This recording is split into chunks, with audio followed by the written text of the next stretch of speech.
Jin adalah penggemar seni kuliner dan sangat pemilih terhadap makanan yang dijual di restoran.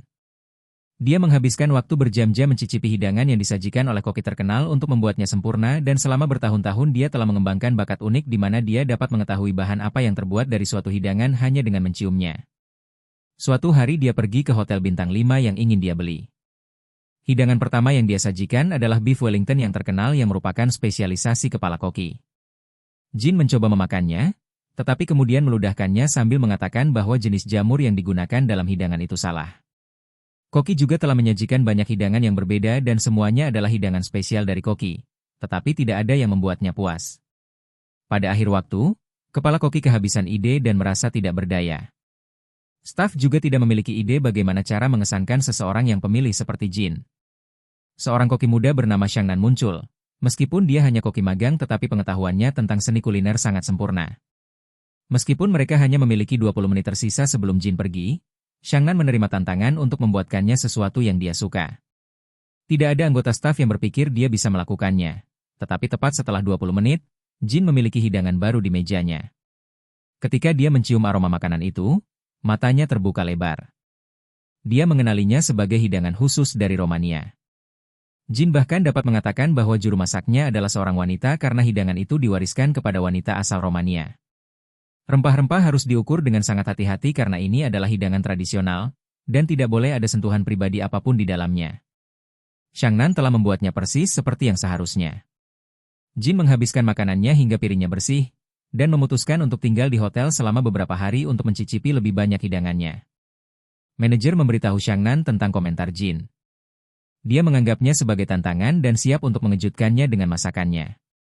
Xiangnan juga berkencan dengan manajer restoran. Dia memanfaatkan posisinya dan membuatnya memasak makanan untuknya, bahkan pada hari-hari dia sibuk. Suatu sore setelah menikmati semua yang dia buat untuknya, dia mengungkapkan bahwa dia ingin putus karena dia terlalu kurus dan bukan tipenya. Xiangnan patah hati tetapi dia tahu tidak ada gunanya berdebat. Di kemudian hari Jin sedang dalam perjalanan keluar. Dia melihat Xiangnan duduk di kap mobilnya. Dia tidak mengenalinya sebagai koki karena dia belum pernah melihat wajahnya. Xiangnan mengira mobil itu milik mantan pacarnya dan merusaknya untuk balas dendam. Ketika Jin memanggilnya, dia menyadari dia datang ke lantai yang salah. Dia segera meminta maaf dan berjanji untuk mengecatnya seperti baru. Di malam hari Xiangnan mabuk dan naik ke atap. Pada saat yang sama Jin membuat ramen di kamarnya. Dia percaya bahwa bahkan mie instan adalah hidangan yang sulit dibuat karena seseorang harus mengukur bahan dan waktu dengan tepat. Ketika dia akan memakannya, Xiangnan jatuh di balkonnya. Dia menolak untuk keluar, jadi Jin memasukkannya ke dalam koper dan menyimpannya di dalam lift. Dia ditemukan oleh dua anggota staf yang mengira dia adalah mayat. Di adegan berikut Jin terkunci di dalam sel dengan penjahat lain. Xiangnan ada di luar menjelaskan apa yang terjadi pada polisi. Beberapa saat kemudian asisten Jin datang dan mengeluarkannya dari sana. Jin berharap untuk tidak pernah bertemu Xiangnan lagi karena dia membawa sial. Tetapi mereka masih saja berpapasan keesokan harinya. Xiangnan membantu beberapa anak yang takut karena sarang lebah. Dia memukul sarang lebah itu, dan lebah itu marah serta menyerang Jin yang ada di dekat itu. Akibatnya, wajah Jin membengkak. Karena sudah muak dengannya, dia memberinya jam tangan yang akan memberitahu dia jika dia di dekatnya. Xiangnan berjanji untuk menjauh jika dia mendengar alarm mulai menyala. Keesokan harinya Jin memesan beberapa hidangan untuk menguji bakat koki hotel itu. Xiangnan membuatnya terkesan dengan setiap hidangan tetapi Jin masih tidak menyadari bahwa dia adalah gadis yang sama yang ingin dia hindari. Seiring berjalannya waktu, dia mulai memesan makanan yang bahkan tidak ada di menu. Xiangnan bekerja sampai tengah malam dan sangat lelah, tetapi Jin tidak menunjukkan tanda-tanda kelelahan. Xiangnan akhirnya menaruh tinta cumi di telurnya, menandakan bahwa dia menyerah.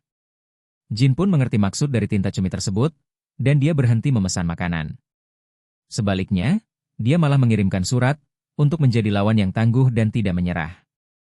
Keesokan harinya Jin muncul dalam sebuah wawancara. Mereka bertanya kepadanya tentang skandal koper tersebut. Pada saat yang sama Xiangnan akhirnya mengetahui bahwa klien yang memesan makanan itu tidak lain adalah orang yang sama dengan yang harus dia hindari. Dia takut jam tangannya akan menyala, jadi dia mencoba lari tetapi jatuh ke kolam renang. Makanan berikutnya Jin ingin Xiangnan memamerkan kreativitasnya. Dia mengiriminya 3 tema yang bebas dia artikan sesukanya. Temanya adalah waktu, tempat dan momen. Untuk tema pertama, Xiangnan membuat makanan laut yang sangat pedas, menunjukkan waktu musim panas. Jin tidak terbiasa makan makanan pedas tetapi senang bahwa dia berhasil dengan tema tersebut. Yang kedua adalah tempat. Di hidangan ini, Jin dapat mencium aroma rosemary yang mengingatkannya pada mercusuar di tepi laut. Dia menyadari itu adalah penggambaran Shanghai. Kemudian untuk hidangan terakhir dia membuat daging babi dengan bumbu matcha. Jin terbayang dengan upacara minum teh di Jepang. Dia sangat terkesan dengan bakat Xiangnan sementara Xiangnan terkesan bahwa dia bisa mengetahui dengan tepat apa yang dia coba gambarkan. Untuk hidangan penutup dia meminta untuk membuat hidangan original. Xiangnan membuat kue manis yang terbuat dari bahan-bahan yang berasal dari Amerika, Kanada dan Inggris. Negara tersebut merupakan tempat tinggal Jin selama bertahun-tahun, jadi dia mengerti bahwa itu mewakili dirinya. Namun ada trufle yang membuatnya terkejut. Dia meminta pelayan untuk memanggil kokinya sehingga dia bisa menjelaskan artinya secara pribadi. Xiangnan takut menghadapinya, jadi dia mengirim kepala koki keluar sambil menitipkan pesan bahwa trufle tumbuh di bawah tanah dan memakan semua yang ada di sekitarnya untuk bertahan hidup. Xiangnan berpikir Jin seperti trufle, itulah sebabnya dia menambahkan bahan tersebut. Jin tidak percaya dengan kepala koki dan pergi mencari Xiangnan, tetapi dia melarikan diri sebelum dia menemukannya. Beberapa saat kemudian mereka bertemu satu sama lain di kamar mandi. Jin mencium aroma makanan darinya dan mengenalinya sebagai koki yang telah memasak untuknya. Keesokan harinya di tempat kerja dia mematikan arlojinya dan memergokinya memasak di dapur. Xiangnan terpaksa mengakui bahwa dia adalah koki yang selama ini melayani Jin, dan dia juga menegaskan bahwa trufle itu melambangkan kesombongan Jin. Perkataan Xiangnan membuat Jin berpikir, dan dia kagum atas Xiangnan yang memahami dirinya, lebih daripada dia memahami dirinya sendiri. Kemudian Jin mendapat telepon dari ayahnya, Lu. Pria itu sangat sibuk bekerja dan bukan seorang ayah yang baik bagi Jin. Lu mendesaknya untuk kembali bekerja karena dia telah menghabiskan banyak waktu di satu hotel. Keesokan paginya Jin menelepon layanan kamar untuk memesan makanan pertamanya hari itu, tetapi dia diberitahu bahwa Xiangnan sedang cuti sakit. Jin tidak ingin makan makanan yang dimasak oleh orang lain, jadi dia langsung pergi ke apartemen Xiangnan. Dia bahkan telah membawa semua bahan yang diperlukan sehingga dia bisa membuat hidangan yang dia inginkan. Rumah Xiangnan berantakan tetapi Jin menyiapkan meja untuk dirinya sendiri. Xiangnan pun memasak, dan ketika selesai, dia menghidangkannya kepada Jin dan duduk bersamanya di meja. Tetapi Jin tidak terbiasa makan dengan orang lain, jadi dia mengusir Xiangnan untuk makan di dapur saja. Xiangnan mencela perbuatan sombongnya, dan pergi ke dapur. Setelah itu, dia melihat Jin yang tertidur di sofanya. Sebenarnya Jin mengalami insomnia dan susah tidur, tetapi dia bisa tertidur di sofa Xiangnan. Jin terbangun beberapa jam kemudian dan melihat Xiangnan tidur di tempat tidurnya.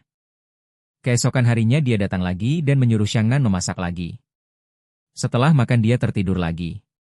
Pada hari ketiga dia datang dengan selembar kain untuk melapisi sofa agar lebih nyaman. Seiring berlalunya hari dia mulai membawa piyama dan barang-barang pribadinya. Selama ini Xiangnan menjadi susah tidur karena Jin mendengkur, dan membuat Xiangnan sering mengantuk di dapur. Suatu sore Jin mengizinkan Xiangnan duduk di meja dan keduanya menikmati makan bersama. Mereka juga makan ikan buntal untuk pertama kalinya, tanpa menyadari bahwa makanan itu membuat mereka mabuk. Keduanya merasakan efeknya dan berhalusinasi bahwa sedang hujan. Mereka berdiri di bawah paing meskipun mereka di dalam ruangan, sambil berbicara hal yang tidak masuk akal. Beberapa saat kemudian mereka pergi dan masih berpikir bahwa hujan masih berlangsung. Mereka kemudian naik bus, dan pada waktu itu Jin mulai sadar. Dia melihat kekonyolannya, dan berusaha merebut payung dari Xiangnan. Tetapi Xiangnan menolaknya karena dia masih mabuk. Jin kemudian membawanya pulang dan mengantar dia tidur. 2 hari kemudian, Xiangnan belum melihat Jin lagi sejak dia sudah keluar dari hotel. Xiangnan merasa khawatir, jadi dia pergi ke rumah Jin. Di sana dia kaget melihat Jin yang makan makanan yang dimasak oleh chef pribadinya. Mereka melihat satu sama lain sebagai saingan dan mencoba untuk membuktikan betapa pentingnya mereka bagi Jin. Xiangnan pun pergi dari rumah Jin dengan marah. Keesokan harinya chef pribadinya datang menemui Xiangnan di tempat kerja dan memintanya untuk menjadi asisten chef. Xiangnan menolak dan memintanya untuk pergi. Pada malam hari Jin datang ke apartemennya untuk meminta maaf, tetapi akhirnya mengurungkan niatnya. Dia tidak pernah merasa dekat dengan siapapun selain Xiangnan. Itulah sebabnya dia takut kehilangannya. Tetapi dia tidak mengerti bahwa itu adalah cinta dan dia menarik diri. Keesokan harinya Jin pergi ke restoran dan memecat semua kokinya. Dia telah memutuskan untuk membeli hotel itu, tetapi karena hotel itu tidak sesuai dengan standar manajemen mereka, perusahaan mereka telah memutuskan untuk mengubahnya. Jin mencoba berbicara dengan Xiangnan tetapi dia tidak ingin mendengarkan sepatah kata pun. Ketika makan malam, Jin meminta chefnya untuk makan bersama. Dia terkejut karena selama bertahun-tahun dia tidak pernah mengajaknya. Dia mengungkapkan bahwa dia hanya membuat satu porsi seperti yang selalu dia lakukan. Setelah dia pergi, Jin mendapat pesan darinya yang mengatakan bahwa dia tidak bisa lebih dari seorang koki pribadi baginya. Jin harus naik pesawat, dan sebelum dia pergi dia ingin bertemu Xiangnan, tetapi lagi-lagi dia memutuskan untuk tidak melakukannya. Ayahnya kecewa padanya karena Jin membiarkan kepentingan pribadinya menghalangi bisnis. Ketika mereka makan bersama, Jin bertanya kepada ayahnya apakah dia pernah jatuh cinta. Ayahnya menjawab bahwa dia tidak melakukan kegiatan apapun yang tidak berhubungan dengan bisnisnya. Saat itu Jin menjadi sadar, dia tidak ingin menjadi seperti ayahnya. Dia memesan penerbangan berikutnya ke Shanghai untuk bertemu Xiangnan lagi. Sementara itu Xiangnan berencana menjual jam tangan yang Jin berikan dulu. Tiba-tiba jam itu mulai berdering, yang berarti Jin ada di dekatnya. Xiangnan melihat Jin di seberang jalan dan segera masuk ke dalam taksi. Dia tidak ingin menemui atau berbicara dengannya. Jin tidak mau menyerah, dan dia mengikuti taksi itu dan berhenti di pasar yang ramai. Jamnya berbunyi lagi, dan dia melihat anjing Xiangnan.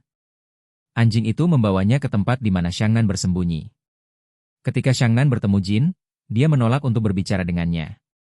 Tetapi Jin berkata bahwa dia adalah satu-satunya teman yang dia miliki.